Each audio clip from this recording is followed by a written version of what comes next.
was recently asked on a podcast, fantasy or sci-fi, and unlike all of those other fence-sitters, I nailed my colours to the mast and I said, space opera. Because while I love Discworld, epic fantasy tends to leave me cold, and while I like sci-fi, if you're going to give me 4 pages on your faster-than-light engine, I'm probably going to skip it, because I would like something to explode, or for someone to do something, or even just have a feeling. You know what I mean? What I'm trying to say is, I come to the story for the characters, and if the characters are compelling, then really, the genre is kind of irrelevant to me. Everybody hates the sponsor spot on videos, I know, but this video is sponsored by me, more on that later. Which is why I said in a previous video about the irresistible urge to fall for your enemy that it was fine, but I felt no overwhelming desire to reread it, nor to read the sequel, which will presumably come out at some point. The author had previously written a Draco Malfoy / Hermione Granger story, which I had really enjoyed, despite that not being a pairing I usually read, but when it comes to original fiction, you have to work much harder to convince us to care about the characters, and You're very purry today.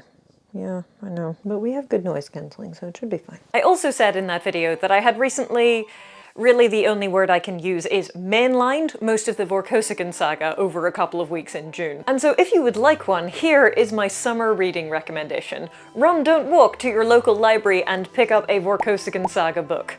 Which one? Honestly, I mean, I have recommendations, but it's not really that important. And the reason it doesn't matter is that Lois McMaster-Bujold is really, really good at reminding you of things which have happened to the characters, even if you actually never knew those things to begin with. That is such a skill, honestly. To quote from the woman herself, "It was always my intention to write each book as a standalone so that the reader could theoretically jump in anywhere." While still somewhat true, as the series developed, it acquired a number of sub-arcs, closely related tales that were richer for each other. She has a blog post with a couple of different recommended starting points depending on what it is you like, but listen, I didn't start with any of the books that she recommends. I started with the book that you recommended, which is A Civil Campaign. It's basically Jane Austen in space. I had zero context and I had such a great time. The main character in this book, as with many books in the series, is Miles Vorkosigan, and not only is it not the start of Miles's adventures, it's not even the first book in the omnibus that I was reading. The first book in the Miles in Love omnibus is Komar, and honestly, that is also a really good starting point. And yet I jumped into, the plot it goeth thusly, a man attempting to court a woman he has fallen in love with without her noticing that he's courting her. And he's doing this in the midst of a bunch of political drama, and his love interest spreading her wings for the first time, and his clone brother with his weird scheme, which has to do with bugs, which are really ugly. Anyway, regardless of all of those things, I was never confused. I just accepted the information as it was passed on to me, and had a really great time with these characters. Ekaterine, the love interest, wannabe professional gardener, recent widow, is a marvelously lovable character. You just want to give her a hug. Ivan is Miles's cousin, and he's also fantastic. He's just a riot to hang around with. And then there's Miles.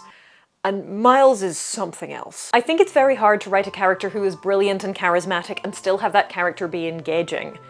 It's also really hard to write a character who is brilliant and charismatic without making all the characters around him look like doddering fools.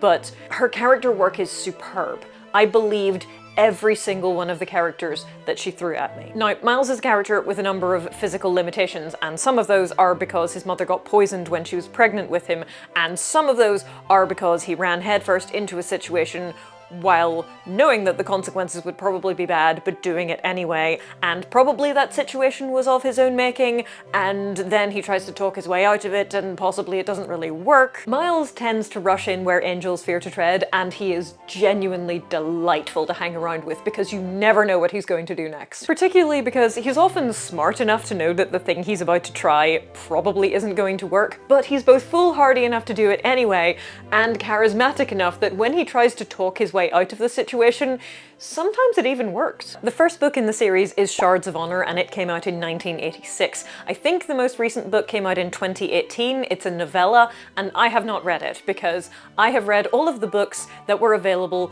on a CD that my husband got when he bought an Honor Harrington hardback, probably circa 2002. But regardless, here are my recommendations for where to start. If you like an action-adventure plot and also a romance, and you like to begin at the beginning, then Shards of Honor, and if you like that, Barrier. If you love Regency-style romance in space with bonus shenanigans, a civil campaign might be right up your street. If the character of Miles intrigues you, think of him as a more lovable version of Tyrion Lannister, and Miles did come first, so maybe that was where the inspiration came from. Then The Warrior's Apprentice might be a good place to start. But honestly, my advice is, you probably don't need to overthink it. If you like one book in the series, you will probably like most of the books in the series. So maybe just go see what your library has on Libby or in person and see what you think. Fair warning though, there were a couple of moments in the series where I raised my eyebrows to the heavens and said, I bet this was published in the 80s. Anyway, a thing that was not published in the 80s, a thing that was in fact published in 2025